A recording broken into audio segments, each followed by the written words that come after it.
Hello, everybody. This is Carsten Ley from Asia PMO with another episode of our podcast, Transform Your Business. Today, as a guest, we have Chris Kruppa from semdi Solution. Chris, hello.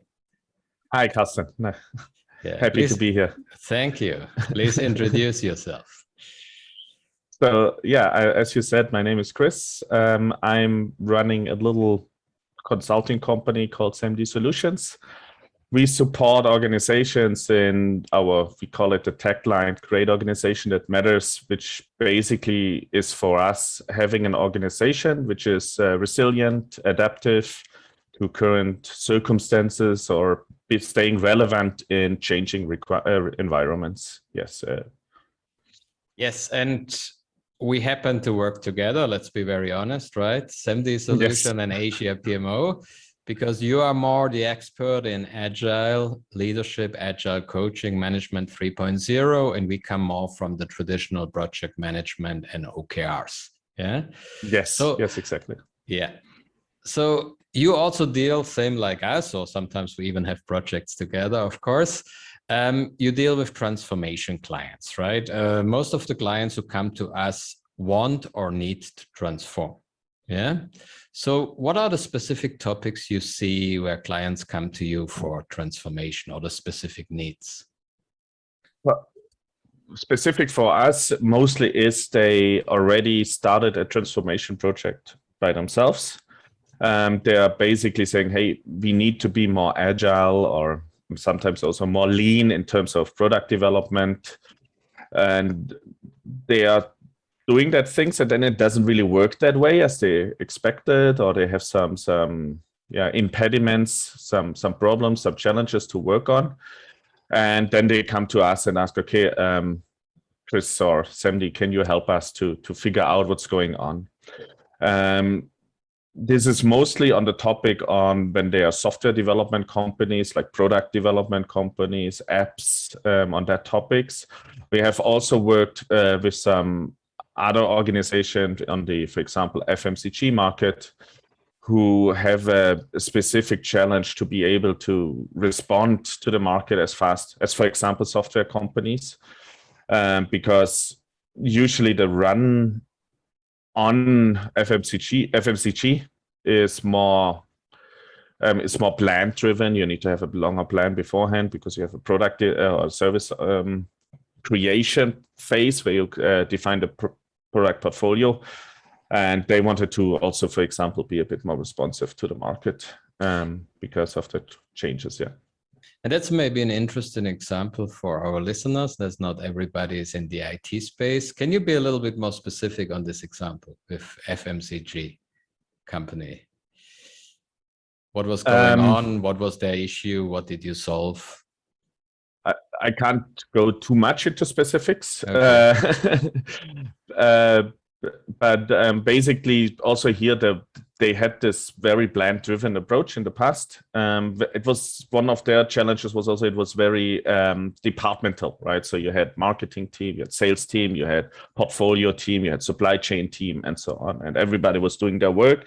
They were all managed individually. And then as a pilot team for one specific portfolio, they decided, okay, let's bring all those three different functions together into one team, and let's focus on achieving the target with our customers to bring their products faster to the customers by having each of the team members or each of the different functions in one team and then working. So we did 2-week sprints, for example, or 2-week iterations where they planned for 2 weeks what is a little bit their plan in the initial setup. For example, how will they set up the product portfolio?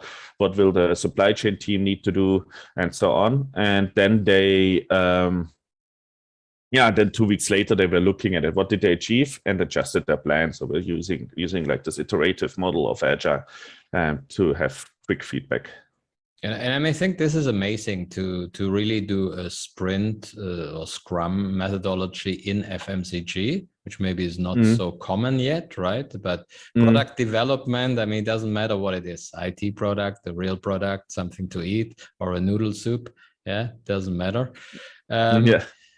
And like you said, so they are normally very departmental driven, which we also see as one of the big obstacles with OKRs, of course, right? We love to create projectized OKRs because both Agile and OKRs have this thinking to break the silos, or at least to bring people closer together versus a value proposition or versus company targets than thinking in functions or structures. So when we come to your other topic, Agile Leadership or Agile Leadership coaching, how do you support these leaders to turn this mindset around? So number one, what one of the main point or one of the main challenge is how we looked at organizations in the past, which it was not wrong for the time being, which is a little bit different today. But in the past, I mean, it all comes from manufacturing, right? Management. And we were thinking into, okay, we have a plan, we run the plan, and then we have a product that's, for example, a car, right? What it could be. But this was on the given time when this was created. It was the right approach because, I mean, people were not that educated. People had different contexts, right? I mean, there was more poverty in the past than it is now, and so on, right? So young people talk about like millennials and so on. So what we support, or what I mostly support then the leaders with, is helping them to understand that organizations or teams are not the same like they were like 50, 60 or 70 years ago, right? So that we need to look at at teams in a different way, that we need to find a way, because we know that if people are more educated, they can make better local decision making already, right? So because they have the education, so we don't need to be that powerful, hierarchical, authoritative leader anymore. We need to be able that we can say, okay, they can do their job already. We just have to give them the environment. And this is very difficult for a lot of people, and even myself, sometimes I struggle with that, because we are always confronted with our own integrity towards our accountability and responsibility, right? So we feel accountable, so we need to make sure that everything goes the right way. So that's one way how I help the people and support them, the leaders, to make them sure and understand. So how can you test things without being this authoritative leader, right? How can you keep things under control without and giving up control without losing responsibility and accountability? And it's not easy, but it's an interesting journey. And how do leaders respond to that? I mean, from OKR consulting, we only see two issues. First, leaders don't want to lose the power. So if you make things less hierarchical, you get backlash from leaders because they're like, no, you don't tell me how I run sales or marketing. And then sometimes even when you say they are millennials, but even in that generation, not everybody's open and ready to be empowered and be idea driven or listen to. So how do you deal with that?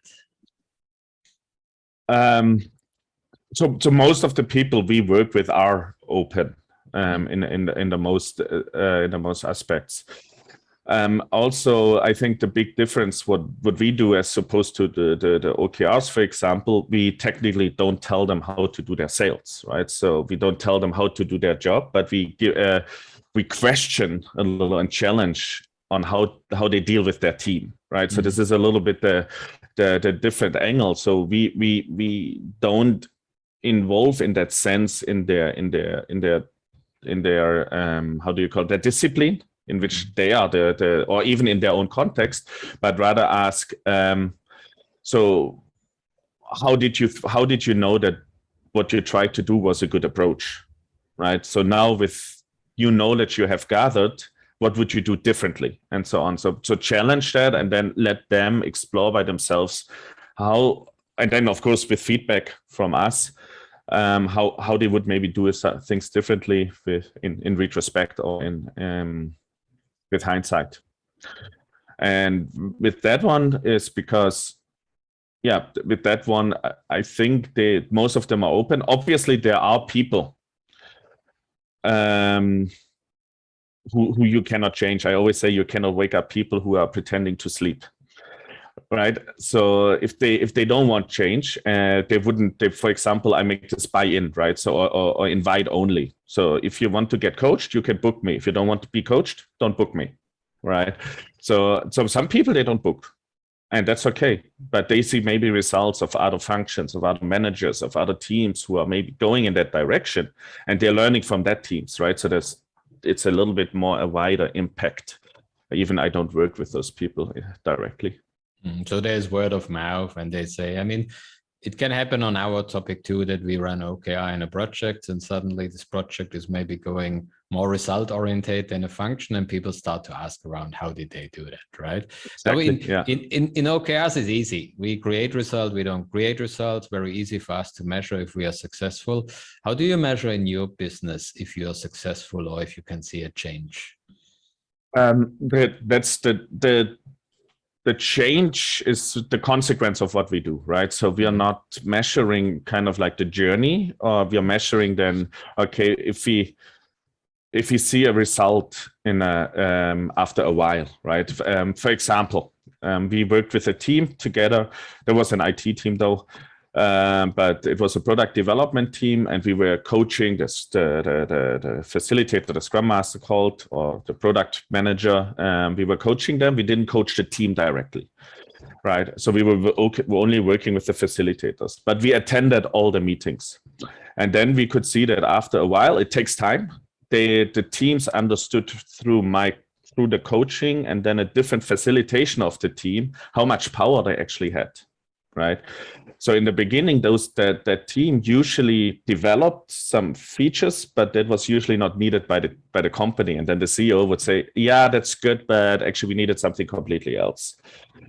And that over time moved into that the team, or let's say the customers, which were in-house people mostly, actually felt more and more happy about using that tool, because suddenly it was more customer oriented. They were included into the meetings.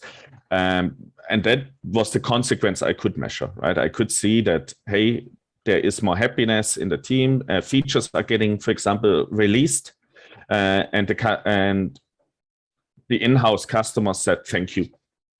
Simple things like that. Whereas before they were just complaining, why is that not built yet? Why is that not built yet? I need this. And later on they will say, thank you, that's exactly what I needed. And wow, I could do that better thanks to that feature, and so on. So it's maybe not directly visible, but you can see a change in culture when we work on those things.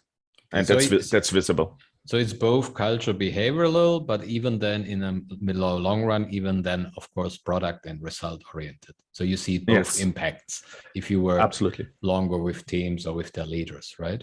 Yes, just to be very clear, so you are doing agile leadership with the leaders, but you also do facilitation of team meetings. Is that also something, or?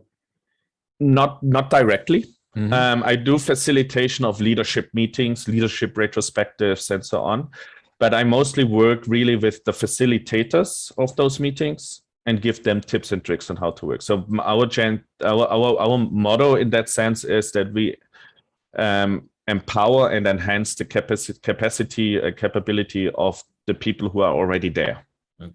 And then they would do their job better through that. It's a longer approach than if I would do it directly, but our goal is to be sustainable, that we would then say, hey, in the end, that's, you don't need us anymore. So I was successful in that sense. It's similar than us. I think in that one, we agree. Absolutely. We don't want to be on 5 years projects with a client, right? No, that's not the target. The target is to show clients some month how we do it and help them directly, and then empower people inside the client to take the job over, right?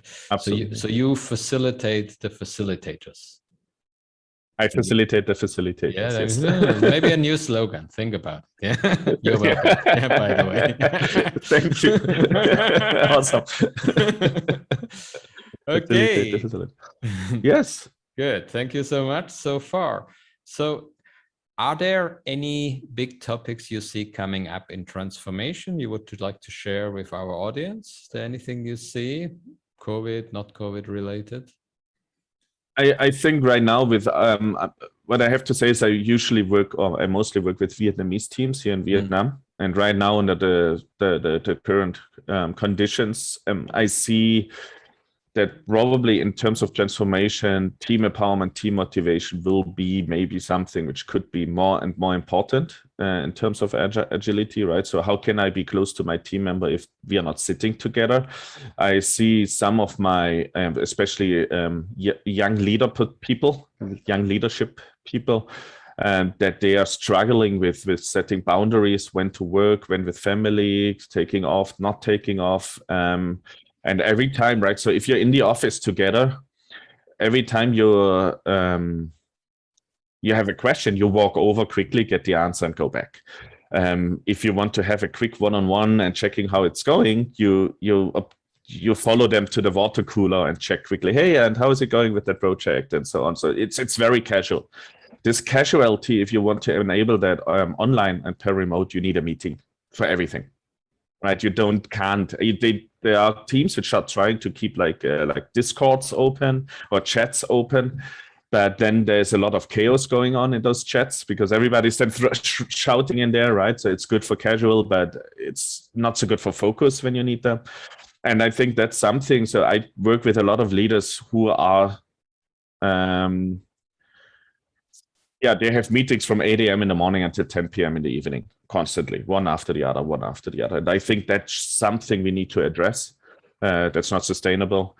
But obviously they do this because they care and they want to be close to the team. But they need to find out a way how we can deal with that. And I think we haven't found a reason yet. So that might be something in terms of transforming to a remote business, is how can we keep that engagement level?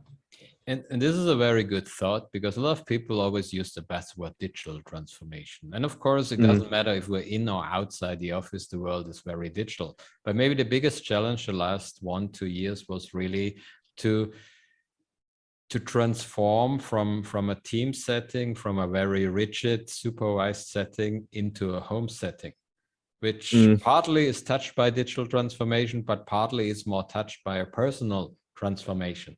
Yeah. How to manage people, how to be responsible towards the job when you are not in the office. Yeah. How to trust people, which maybe is also one thing you do, right? That yes. Because there is no supervision anymore, and there's always this XY factor thinking, right? That we have still a lot of leaders, they think automatically they cheat, right? Not the automatic thinking they will do the job. Right. I know people here in Vietnam and everywhere, they have to log in at 8:30. Doesn't matter if they work or not, but they have to open the login button, which I think is a little bit stupid. Yeah, because you open the login button and then you go breakfast. But that's So we are dealing a lot with this situation first before we fully digital transform. So if we come to the end of this podcast, and thank you for your insight, it's very good, and also to bring it to very lively topics and examples. So in a nutshell, what would be one of your advices maybe to deal with the situation now, or to empower your teams when you look on agile leadership? What would you advise our audience? The one sentence would be probably learn to be comfortable with uncertainty. Right. So uncertainty was always there. We never could predict the future.